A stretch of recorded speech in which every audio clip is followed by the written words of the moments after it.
우리 속담 중에 뭐로 가도 서울로 가면 된다라는 말이 있습니다. 이것은 어떤 결과를 내기 위해서 수단과 방법을 가리지 않는다라는 것인데요. 자신의 목적, 자신의 결과를 이루기 위해서는 정말 어떤 방법을 동원해서라도 그 목적을 반드시 취한다라는 것입니다. 결과만을 중요시하는 문화에서 나오는 어떻게 보면 현대 사회의 인본주의의 모습을 설명하는 데 있어서 부족하지 않는 말이다라고 생각이 됩니다. 예를 들어서 한번 설명을 해보겠습니다. 어떻습니까? 공부를 잘해서 서울대학교에 가면 참 좋은 사람이 됩니까? 혹은 대학교를 나오지 못하면 안 좋은 사람이 됩니까? 어떻습니까? 어떻게 이러한 우리가 생각하고 있는 고정관념에서 볼 때에 어떻게 생각하십니까? 분명히 우리는 이러한 기준을 가지고 사람을 판단하지는 않습니다. 그런데 서울대를 가거나 이러한 공부 잘하는 모습을 낼 때 어떠한 일들이 일어나냐면요. 그의 부모의 어깨에 힘이 들어갑니다. 더 재미난 것은요. 초등학교 1등, 반 1등 하는 아이의 엄마는 그 모든 무리 엄마들의 대장이 됩니다.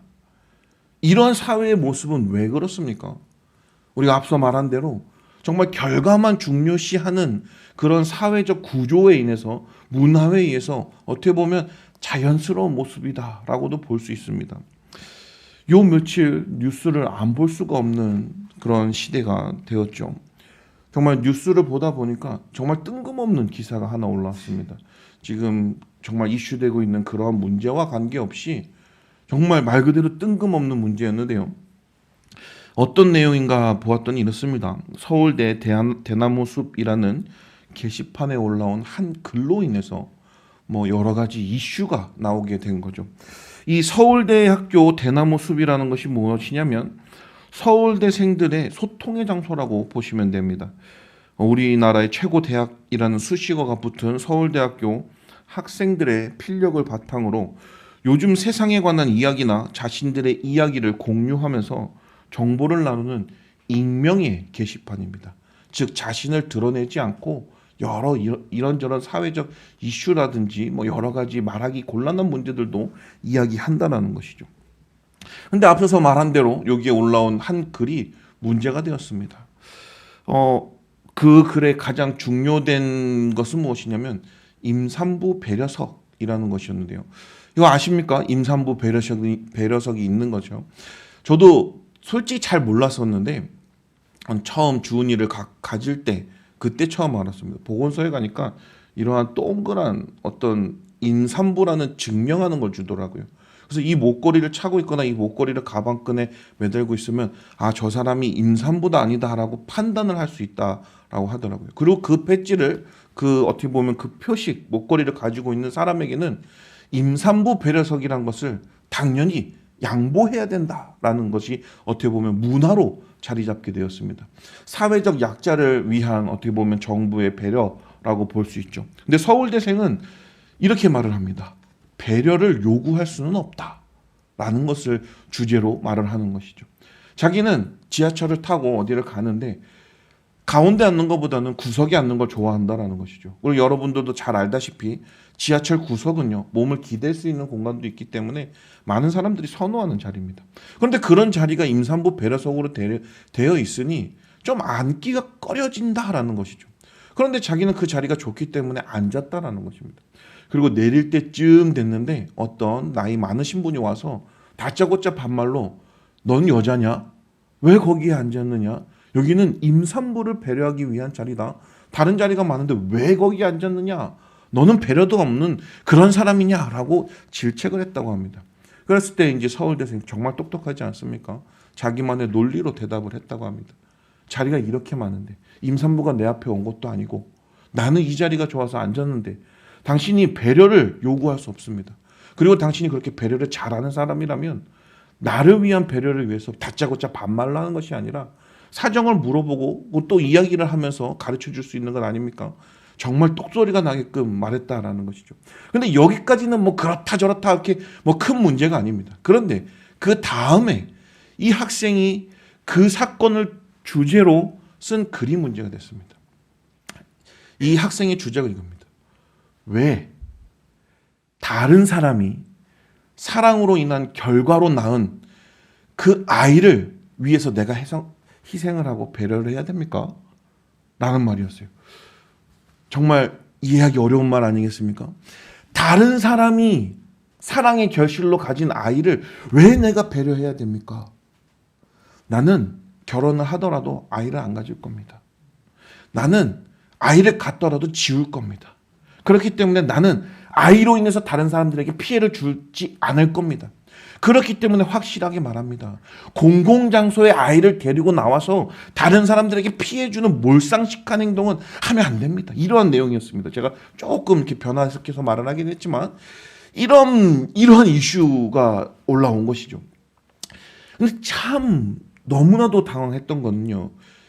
당연히 이 글을 비판하는 댓글이 달릴 줄 알았는데 비판하는 댓글도 있지만 그 뜻을 이해하고 그 글을 옹호하는 글도 제법 많았다라는 것입니다.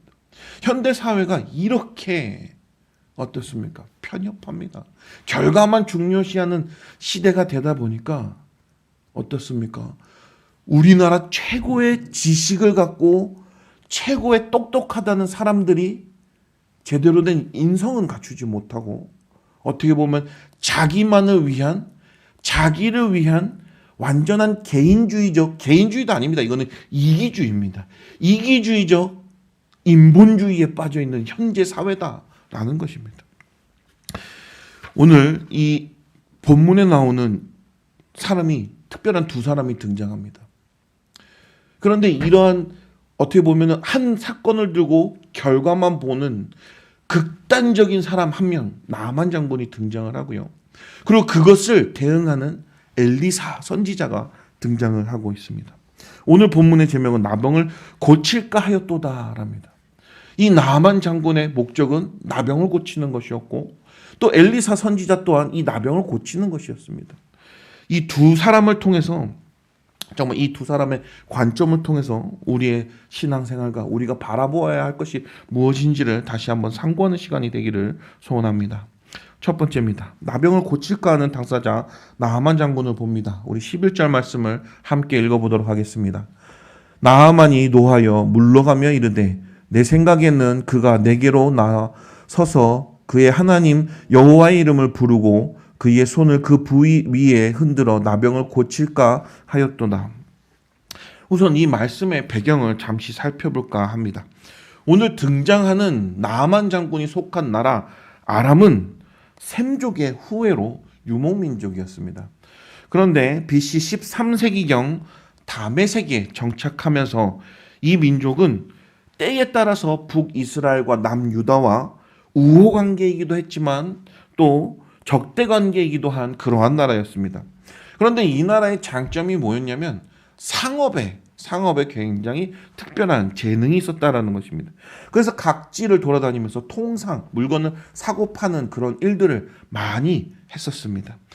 그러다 보니까는 그들이 사용하는 아람어가 그 지역을 중심으로는 공용어가 되기 시작했습니다.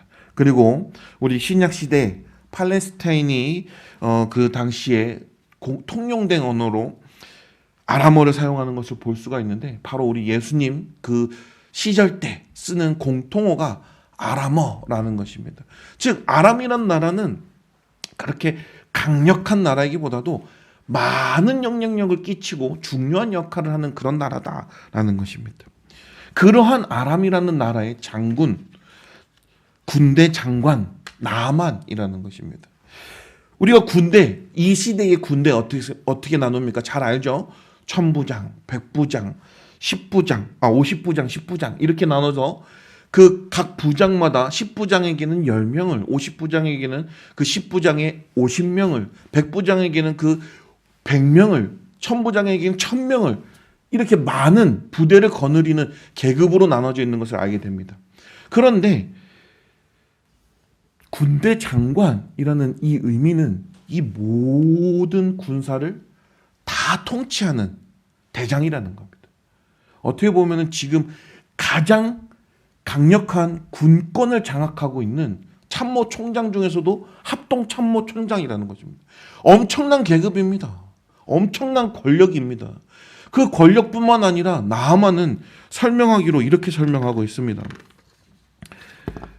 주인 앞에서 크고 존귀한 자니라고 설명이 되는 것처럼 왕에게 귀히 쓰이며 존경을 받는 자로 큰 영화를 누리는 것을 보게 됩니다. 즉 권력뿐만 아니라 명예뿐만 아니라 부까지도 갖추고 있는 나오는 대장군이라는 것입니다. 큰 용사라는 것입니다. 이것이 나하만을 수식하는 단어들이었습니다. 그런데 나하만을 수식하는 마지막 단어가 있었습니다. 바로 나병 환자였더라. 5장 1절에 나오죠. 나병 환자였더라라는 것입니다. 어떻습니까? 앞에 그 내용만 보면, 수식어만 보면 나하만 장군은 정말 최고입니다. 최고.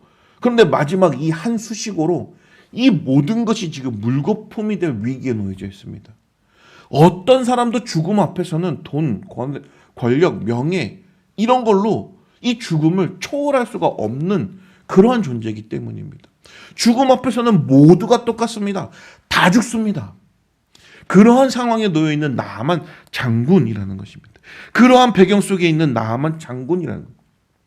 나하만 장군의 현재 상황은 정말 물에 빠졌을 때 지푸라기라도 잡고 싶은 심정으로 무슨 일이라도 하고 싶었을 것입니다.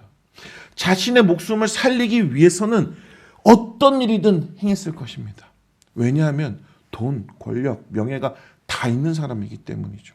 자신이 아는 대로 백방을 수소문하면서 나병을 고칠 수 있는 여러 가지 뜰을 했을 것이라는 것입니다. 그러한 노력 가운데 정말 뜬금없는 소식을 듣게 됩니다. 이스라엘 포로로 잡아온 한 소녀의 말입니다. 자신의 부인의 어떻게 보면 몸종으로 두었던 그 소녀가 딱 말하는 것이 놀라운 말씀입니다. 우리 사마리아에 있는 선지자가 내 앞에 있었으면 나았을 것인데 라는 말이죠. 정말 어떻게 보면 청천벽력과 같은 말입니다. 왜 청천벽력과 같습니까? 돈, 명예, 권력 이 세 가지로 안 되는 것이 그 이스라엘의 선지자라는 사람에게는 된다라는 그러한 말을 들었기 때문입니다. 그랬을 때 나하만은 어떻게 합니까? 이 말을 귀 기울여 듣습니다. 포로가 한 말이기 때문에 무시하는 것이 아니라 포로가 한 말이어도 자신에게 정말로 필요한 그러한 말이기 때문에 지푸라기라도 잡는 심정으로 그 말을 경청한다라는 것입니다. 그리고 하는 것이 무엇입니까? 아람 왕에게 가서 부탁합니다. 이스라엘 왕에게 편지를 보내서 나로 하여금 그 선지자를 만나서 병을 고치게 해달라고 부탁해달라. 어떻습니까? 왕은 당연히 기쁜 마음으로 이스라엘 왕에게 그 편지를 보냅니다. 그 편지를 받은 이스라엘 왕 어떻게 생각했을까요? 여기 본문에 나오는 것은 옷을 찢고라고 표현을 합니다. 이게 무슨 일입니까? 그만큼의 고통에 찬 일이라는 겁니다. 내 힘으로는 할 수 없는 일이 벌어졌다는 겁니다. 이게 무슨 뜻입니까? 이스라엘 왕이 이 편지를 받았을 때 딱 하나는 무엇이냐면 아람이 우리나라를 쳐들어오려는 빌미를 만들려는구나 이것이었습니다. 이스라엘 왕은 하나님을 분명히 섬기고 하나님을 분명히 믿는데 하나님을 본 것이 아니라 지금 당장의 정세와 지금의 상황만 본다라는 것이죠. 그러니까 딱 생각하는 것이 무엇이냐면 우리 이스라엘을 쳐들어와서 공격하려고 하는구나. 우리나라를 쳐들어오기 위해서 빌미를 잡기 위해서 나만 장군의 나병을 고치라고 편지를 보내는구나. 사실 이게 일반적인 생각입니다. 일반적인 생각이에요. 왜냐하면 그 당시에 나병은 고쳐지는 병이 아니에요. 이 나병은 걸리면 죽는 병입니다. 그런데 그 나병을 고쳐주세요라는 아람 왕의 부탁은 이스라엘로 하여금 이제는 우리나라가 멸망했다라는 그 얘기입니다. 그러니 옷을 찢고 한탄할 수밖에 없는 것 아니겠습니까? 방법을 찾기 위해서 모색하려고 하는 것 아니겠습니까? 그러한 상황에서 나하만이 어떻게 됩니까? 그 왕에게 선지자 엘리사가 편지를 보냅니다. 그래서 그가 이스라엘 중에 선지자가 있는 줄을 알리다 하니라 라고 하고 그 선지자에게 보내라고 합니다. 왜 옷을 찢습니까? 왕이시여 나에게 보내소서. 참 놀라운 일이 벌어지죠. 나아만이 선지자에게로 갑니다. 그 집 문 앞에 이르렀습니다. 어떻습니까? 지금 어떤 상황이냐면 선지자 앞에 합동 참모총장이 도착한 겁니다. 지금 우리 교회 앞에 합동 참모총장이 도착한 거예요. 여러 명의 몸종들을 이끌고. 그랬을 때 어떻게 하시겠습니까? 일반적인 생각은 지금 당장에 뛰어나가서 맞이해야 돼요. 당장에 뛰어나가서 그 병세를 보아야 돼요. 당장에 뛰어나가서 그 사람을 위해서 하나님의 이름을 부르며 기도하여 병을 고쳐야 돼요. 그렇지 않습니까? 엘리사는 그가 온다라는 것을 알고 있었기 때문에 왕에게 이미 그렇게 말하였고, 그가 도착하였을 때 이미 알고 있었고, 그렇다면 앞으로 벌어질 일들은 이렇다라는 거죠. 이것이 나만의 생각일 뿐만 아니라 모든 우리의 생각이라는 것입니다. 우리는 이 나아만 장군의 모습을 통해서 무엇을 보게 됩니까? 정말 첫 번째로 인간의 고정관념을 보게 됩니다. 두 번째로 자신의 생각대로 이루어질 것이다 라고 생각하는 그러한 일들을 보게 됩니다. 그리고 세 번째로 나아만 장군에게 앞으로 나올 거지만 정말 특별한 거 있습니다. 듣는 사람이라는 것이죠. 우리 첫 번째, 두 번째 모습 참 부정적입니다. 나아만 장군이 했던 모습이 바로 이것입니다. 자신의 생각으로 무엇이든지 판단하고 자신을 높이고 자신에 의한 모든 것을 이루려 했다라는 것이죠.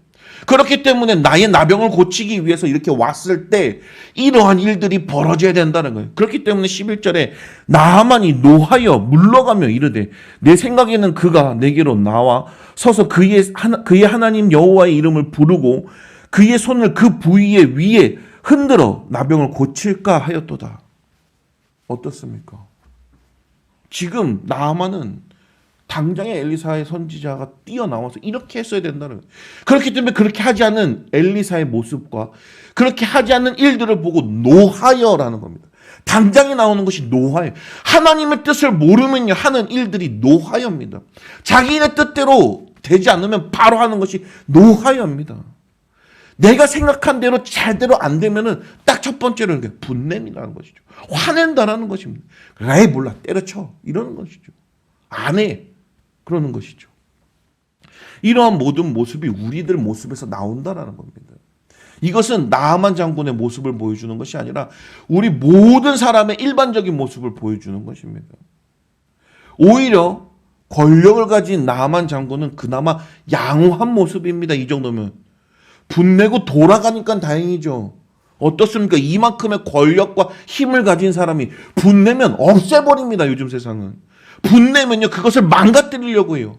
나에게 화를 내게끔 하고 내 뜻대로 안 되고 나에게 해코지하고 나에게 피해를 준 사람을 망치려고 해요.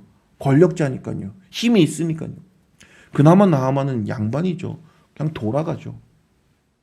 그런데요 진짜 감사한 게 마지막 이 하나 때문에 나아만은 그나마 다행입니다.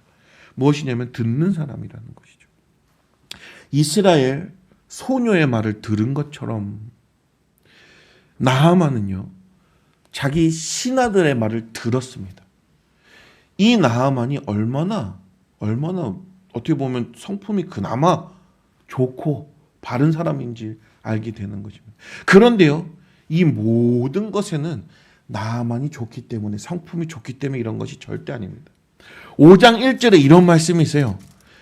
여호와께서 전에 그에게 아람을 구원하게 하셨습니다. 이 말이 있어요. 나아만 장군을 설명하는 데 있어서 용사고 대장군이고 뭐 여러 가지 좋은 수식어가 붙는데 가장 좋은 수식어, 아니 좋은 수식어라기보다도 가장 중요한 수식어, 여호와께서 아람을 구원하게 하셨더라. 이게 가장 중요한 겁니다. 이게 무엇이냐면요. 나아만 장군에게 하나님의 뜻이 있다라는 겁니다. 나아만 장군에게 하나님의 뜻이 있어서 나아만의 장군이 하는 모든 일이 하나님의 뜻 가운데 있다라는 거예요. 그렇기 때문에 하나님의 뜻이 있는 사람은 듣게 되어 있습니다. 들으니 어떻게 합니까? 신하가 말합니다. 목숨을 걸고 말하는 것과 똑같습니다. 화가 나 있는 상태인데요. 그 사람을 통해 그 사람에게 화가 나 있는 그 자기의 상전에게 딱 말하는 것이 분냄이 어찌입니까? 장군이시오.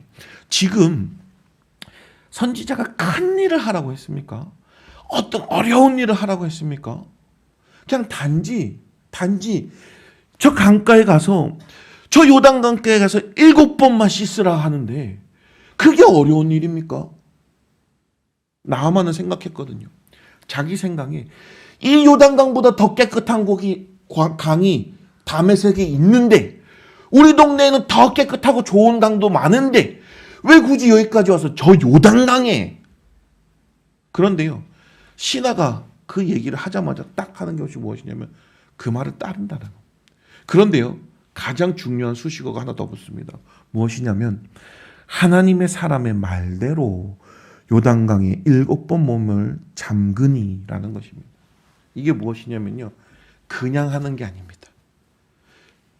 내 종들이 그렇게 권했기 때문에 그런 게 아니에요. 이 사람 마음에는요, 하나님의 뜻이 분명히 있기 때문에 하나님의 인도하심이 있다는 거예요. 그렇기 때문에 이방인임에도 불구하고 하나님께서 구원하시기로 작정한 자는 이렇게 쓰신다니까요. 그렇기 때문에 나만 장군은요, 그 말을 듣게 됩니다. 하나님의 사람의 말대로라고 듣고 요단강에 7번 몸을 잠그니 어떤 일이 일어납니까? 깨끗하게 아기와 같은 피부를 얻게 된다.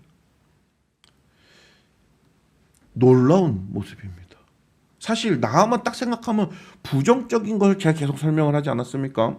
고정관념, 어떻게 보면 세상적인 자기만의 이기적인 지식, 결과만 생각하는 모습, 자기의 결과를 이루기 위해서 수단과 방법을 가리지 않는 모습. 그런데요, 가장 중요한 게 무엇이냐면요, 이 모든 걸 더해도 안 됐는데, 이 모든 걸 다 해도 안 됐는데 하나님의 사람의 말을 들으니, 하나님의 뜻을 그대로 따르니, 하나님의 말씀을 들으니 된다라는 것을 체험하게 된다니까요. 하나님의 택한 백성에게는 이런 놀라운 은혜가 일어나게 되어 있는 것입니다. 그러면 계속해서 두 번째로 우리는 엘리사의 사람의 관점을 보게 됩니다. 엘리사, 선지자라 표현이 되죠. 선지자, 누굽니까? 선지자라는요, 우리 한문으로 먼저 선자에 알지자에 노음자자입니다. 무슨 뜻입니까? 먼저 알고 있는 사람이라는 것이죠. 먼저 알고 있는 사람. 요즘 세상에서 말하는 무당이나 어떻게 보면 무속인을 말하는 것 절대 아닙니다. 먼저 알고 있는 것이 무엇이냐? 하나님의 뜻이라는 것이죠. 하나님께서 선지자로 하여금 알려주신다라는 것이죠. 하나님께서 알려주신 그 뜻을 선지자는 그대로 따른다는 것이죠. 그렇기 때문에 우리가 엘리사의 모습을 통해서 무엇을 봅니까? 첫 번째로 하나님의 뜻에 그대로 순종한다는 거예요. 두 번째로 두려워하지 않는다는 거예요. 하나님의 말씀을 순종하고 행할 때 두려워하지 않는다는 거예요. 하나님의 말씀을 따를 때 결과에 의지하는 것이 아니라 하나님의 말씀에 따른다는 거예요. 어떤 모습인지 한번 볼까요? 하나님의 말씀을 따르는 그 엘리사의 모습은 이랬습니다. 왕이 옷을 찢고 한탄할 그때에 왕에게 나에게 보내라. 그가 이스라엘 중에 선지자가 있는 줄을 알리이다. 어떻게 말합니까? 지금 엘리사는 나아만을 아직 만난 적이 없어요. 소문을 듣지 못했어요. 그 편지를 받은 것은 왕입니다. 그런데 엘리사가 왕의 옷을 찢음을 보고 듣고 하는 말이 가까운 거리에 있지 않았습니다. 엘리사는 사마리아 땅에 있었습니다. 앞에서도 설명했듯이 사마리아에 선지자가 있는 그 사람 앞에라고도 표현했고, 요 8절에서 나오는 대로 그가 사람을 보내어 왕에게 사람을 보내었다라고 하는 말은 그만큼 거리가 있다라는 것이죠. 즉 사마리아에 있는 엘리사는 이것을 어떻게 하냐 이것이죠. 딱 하나밖에 없습니다. 하나님이 알려주신 것이죠. 선지자라는 의미가 바로 그건 하나님이 알려주신다는 거예요. 하나님이 뜻을 보여주신다는 거예요. 하나님의 뜻대로 행하는 자라는 거예요. 선지자는 바로 이런 사람을 말하는 겁니다. 그랬을 때 엘리사 어떻게 합니까? 철저하게 하나님의 뜻대로 따릅니다. 그렇기 때문에 그 소녀가 말한 대로, 하나님이 말해주신 대로 그가 이스라엘 중에 선지자가 있는 줄 아니까 내게로 보내세요. 보내십시오라고 말한 거예요. 선지자에게 특별한 능력이 있습니까? 나병을 고치고 싶다고 다 고칩니까? 병든 자를 다 일으켜 세웁니까? 선지자에게 그런 능력이 없습니다. 하지만 하나님께서 함께 하시고 하나님께서 말씀하시고 하나님께서 고치고자 하신다 하면은 선지자를 통해서 그 능력을 나타내시는 겁니다. 사람이 선지자라는 하나님의 도구라는 것이죠. 그렇기 때문에 선지자는 하나님의 말씀을 100% 믿고 100% 이해를 했기 때문에 그대로 행한 것입니다. 그렇기 때문에 옷을 찢는 왕 앞에 내게 보내소서라는 말을 할 수 있는 것입니다. 안 그러면 절대 이 말을 할 수가 없어요. 안 그렇습니까? 지금 누가 봐도 이것은 아람이 이스라엘을 쳐들어오기 위한 빌미로 보이는데, 근데 선지자는 알거든요. 하나님이 보여주셨거든요. 이것은 그게 아니라 나아만을 구원시키기로 하신 하나님의 뜻이다라는 것을 알거든요. 그렇기 때문에 하나도 두려움 없이, 하나도 망설임 없이 그 사람을 내게로 오라, 내게로 보내라, 이렇게 말하는 것입니다. 그리고 또 아까 말한 대로 나아만이 집 앞에, 문 앞에 이르렀습니다. 어떻습니까? 버선발로 뛰어나갑니까? 우리나라 말로? 아니죠. 맞아서 경배합니까? 아니죠. 하나님의 말씀을 그대로 전합니다. 이게 하나님의 말씀을 그대로 전한다라는 거예요. 뭐 내가 가갖고서 기도하고 능력이 있어서 나의 이름을 높이고 이렇게 해서 하는 그런 모습을 보이는 것이 아니라 하나님의 말씀을 그대로 일러서 사람을 보내어서 요단강 가서 7번 씻으세요. 그러면 하나님이 낫게 하십니다. 이 말만 전한 겁니다. 얼마나 당당합니까? 무서워서 숨은 거 절대 아닙니다. 당당하다라는 말은 무엇이냐면 하나님께서 하실 줄을 믿기 때문에 당당하다는 거예요. 어떻게 요단강에 가서 7번 씻으면 깨끗하게 나병이 났습니까? 말도 안 되는 일입니다. 나아만 장군이 말한 대로 다메섹에 있는 아바나와 바르발이라는 그 강가가 물 수질로만 봤을 때는 훨씬 더 나은 깨끗함을 받을 수 있는데요. 그런데 왜 굳이 요단강, 여기서 가깝기 때문에 요단강이라고 말하는 건 절대 아닙니다. 하나님께서 말씀하신 그대로 요단강에 가서 7번 몸을 씻으라 그 말 그대로 전한 것뿐입니다. 무슨 생각이 있어서 어떤 정치적 목적에 어떠한 이유가 있어서 뭐 이런 것이 아니라 그대로 하나님의 말씀을 전한 것이죠. 만약에 엘리사가 자기의 이름을 좀 높이고자 하면은 이랬을 겁니다. 가서 뭐 하나님의 이름을 부르는 척하면서 내가 계시를 받았으니 요단강 가서 7번 물만 담갔다 일어나면 반드시 깨끗하게 받을, 내 말을 믿고 따라가서 하십시오. 어떻습니까? 훨씬 더 어떻게 보면 믿음이 있어 보이지 않습니까? 어떻게 보면 이 사람이 선지자라니 이 말을 듣고 한번 행해볼 만하겠다 생각되지 않습니까? 그런데 엘리사는 이런 방법을 쓰는 게 아니에요. 이런 편법을 쓰는 게 아니에요. 자기 이름을 높이려고 하는 것이 아니에요. 다 하나님의 말씀대로 그대로 행하는 것이에요. 그렇기 때문에 가서 씻으십시오. 그러면 낫습니다. 보내는 것 아니겠습니까? 그러니 어떻게 됩니까? 그 말대로 이루어지는 것을 보게 됩니다. 하나님의 말씀은요, 능력이 있습니다. 하나님의 말씀은요, 힘이 있습니다. 하나님의 말씀은요, 반드시 이루어집니다. 그렇기 때문에 그 말씀이 우리 삶에 들어올 때 지켜 행해야 되는 것이고 그 뜻을 따라 행해야 된다는 것입니다. 그럴 때 하나님의 놀라운 기적과 이적과 축복과 은혜가 우리 삶에 나타나는 것이지, 하나님 왜 내 삶이 이렇습니까? 나 여러 번 기도하는데 왜 이렇습니까? 말씀이 들어와서 그 말씀대로 행하여 움직이지 않으면서 내가 그렇게 행하지도 않으면서 왜 나는 이렇습니까? 여러 번 말해도 소용없습니다. 우리는요, 지금 이 시대는요, 이 성경을 통해서 이 선지자와 같은 동일한 말씀을 우리에게 주시고 계십니다. 이미 우리에게는요, 하나님이 선지자처럼 우리에게 계시해 주는 것이 아니라 이미 다 계시된 이 말씀이 있다라는 거예요. 믿고 순종하고 따라야죠. 우리가 2020년에 받은 표가 무엇입니까? 영원히 빛날 사람이 됩시다 아닙니까? 영원히 빛날 사람이 되는 것은요, 내가 정말 많은 것을, 내가 권력과 돈과 명예가 있어야지만 되는 것이 아니라 하나님의 말씀을 따를 때 되는 것입니다. 돈과 권력과 명예가 있어서 된다라고 하면은 나만 장군이 됐었어야죠. 빛나야죠. 그런데 아니지 않습니까? 오히려 이 본문 말씀을 통해서 하나님의 말씀대로 행하는 사람이 빛나는 것을 보게 되는 것입니다. 나하만 장군이 여기서 성경에 나오면서 특별한 인물로 부각되면서 구원을 받은 이방인으로 나오는 것은 이 사람이 돈과 명예와 권력이 있어서가 아니라 하나님의 말씀에 순종했기 때문이라니까요. 다른 거 하나도 없어요. 하나님의 말씀에 따라 순종하고 자신의 죄를 고하고 회개하고 나중에 나옵니다. 자기가 믿던 신에 그때 가서 기도하고 그랬던 거 모든 건 용서해 주세요 말합니다. 하나님만이 참신이십니다 고백합니다. 우리가 만약에 이 말씀을 믿는다면요 어떻게 해야 됩니까? 그 말씀을 따라야 돼요. 그리고 내가 빛나려고 노력하지 마십시오. 하나님이 우리의 삶을 들어서 빛나게 하십니다. 사랑하는 영천교회 성도님들, 우리는 두 사람을 통해서 보는 것이 무엇이냐면 처음부터 끝까지 하나님의 사랑과 은혜입니다. 나하만 장군의 이런 어떻게 보면 무지하고 고정관념에 차 있고 자기밖에 모르지만 그런 삶을 통해서도 하나님의 말씀에 순종하며 하나님의 말씀을 따르며 하나님의 말씀대로 실천하는 이 사람의 모습을 통해서 하나님이 모든 걸로 보여주시는 것이 하나님의 놀라우신 계획과 뜻과 은혜와 축복을 보여주는 것입니다.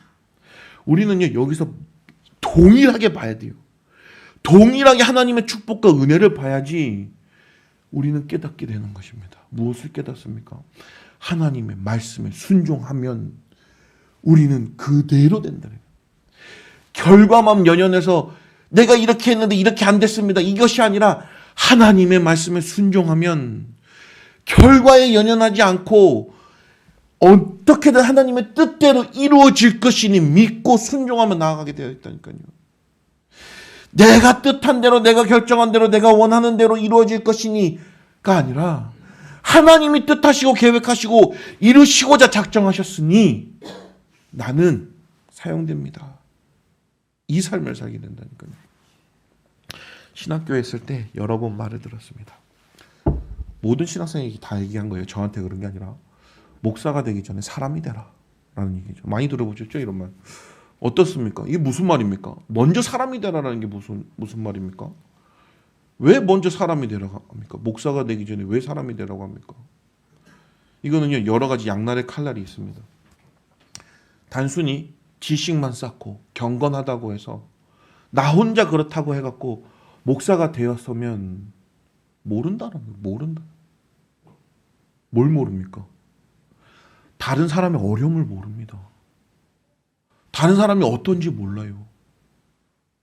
사람이 되라는 것이 무엇이냐면요. 하나님의 사랑을 그대로 나눌 수 있는 사람이 되라는 거예요. 그런데요, 어떻습니까? 지식만 쌓아서 목사가 되면요, 어떻게 됩니까? 자기 것을 찾는 사람이 돼요. 지식만 쌓아서 자기 경건에 빠져서 신약시대에 예수님 앞에 서 있던 바리새인과 서기관들과 종교 지도자들처럼 자기 경건에 빠져서 자기만 거룩한 모습이고 자기만 맞고 다른 사람들을 비판하는 사람이 된다니까요. 사람이 되지 않으면요, 하나님의 사랑을 그대로 전하는 사람이 안 된다니까요. 결국에 그러면 어떻게 됩니까? 자신의 이익만 찾다가 어떤 일이 일어납니까? 세상에서도 손가락질하고 비판하는 일들이 일어나는 것 아니겠습니까? 자기 자식을 위하여 세습을 하고 자신의 욕망을 채우기 위해서 여자들을 성추행하고 술 마시고 놀고 세상 사람들 할 것 다 즐기고 그렇게 사람이 되라는 것이 아닙니다. 하나님의 사랑을 알고 전하는 사람이 되라는 것입니다. 이것이 바로 목사가 되기 전에 사람이 되라는 그 말뜻의 참 의미죠. 우리는요, 분명한 것은요, 하나님의 말씀이요, 세상과 동떨어져서 살라고 하지 않습니다. 세상과 떨어져서 사는 게 절대 아니에요. 세상에서 빛과 소금이 되게 하는 하나님의 말씀이에요. 그런데 이 시대에 왜 빛과 소금이 되지 않습니까? 서울대를 우리나라 최고의 명문대학교를 나와서 정치판에 앉아서 하는 일이 무엇입니까? 송두리째 나라를 흔드는 일이 일어나지 않았습니까? 모든 사람들이 경각심을 갖지 않습니까? 똑똑하다고 되는 게 절대 아닙니다. 공부 잘하기 때문에 힘을 주는 절대 아니에요. 돈, 명예, 권력 다 소용없어요. 하나님의 말씀이에요. 그랬을 때 어떤 순간에도 하나님의 말씀에 의지하여 당당함을 잃지 않는 거예요. 전도해 보셨습니까? 힘들죠. 전도 힘들죠. 정말 힘들어요. 모르는 사람한테 가서 예수 믿으세요 그러면 요즘에 통하지도 않아요. 요즘엔 여러 방법이 있어갖고 뭐라 그러더라, 관계 전도 해갖고 그 사람하고 친해질 때까지 막 여러 가지 좋은 방법들이 나오긴 합니다. 그런데요, 요즘 시대가 왜 그렇게 됐습니까?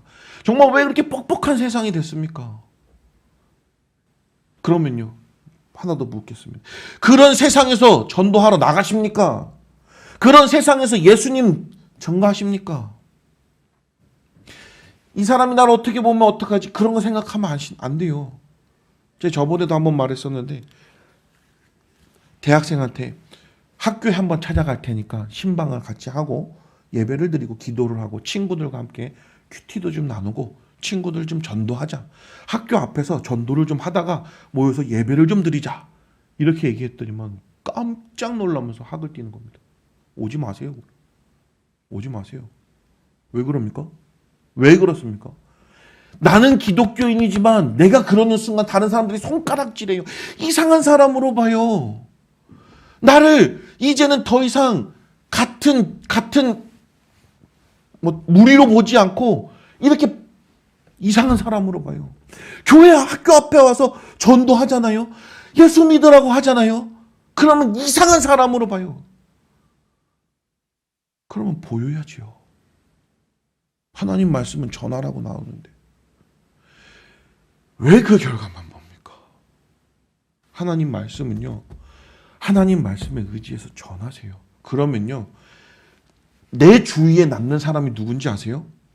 나를 고난을 주고 힘들게 하더라도 하나님이 택한 백성이 남아서 결국에는 하나님이 나로 하여금 그를 하나님께로 인도하는 사람 낚는 어부의 도구로 쓰신다니까요. 내 주위는요, 내가 전도할 수 있는 사람만 남는다니까요. 학교 가서 교회 다니는 사람과 나는 저 교회 너는 저 교회 매번 만남을 갖고 찬양 듣고 하면 뭐합니까? 전도 하나도 안 하고 자기 만족에 빠져서 하는, 절대 안 됩니다. 결과만 보지 마십시오. 절대 결과만 보지 마십시오. 실패하면 어떨까 두려워하지 마십시오. 나가서 전도하셔야 됩니다. 영원히 빛날 사람은 하나님께서 만드시는 겁니다. 하나님 말씀에 의지해서 나가십시오. 하나님 말씀은 반드시 이루어집니다.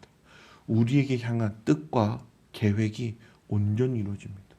그렇게 사용될 때에, 그렇게 쓰임 받을 때에 진정한 축복인으로, 진정한 구원인으로, 진정한 사명인으로, 진정한 영천인으로 하나님께서 축복하시고 은혜 더하시고 사용하신다라는 것입니다. 이러한 은혜가 있는 우리 모든 성도님들이 되기를 소원합니다. 기도하시겠습니다.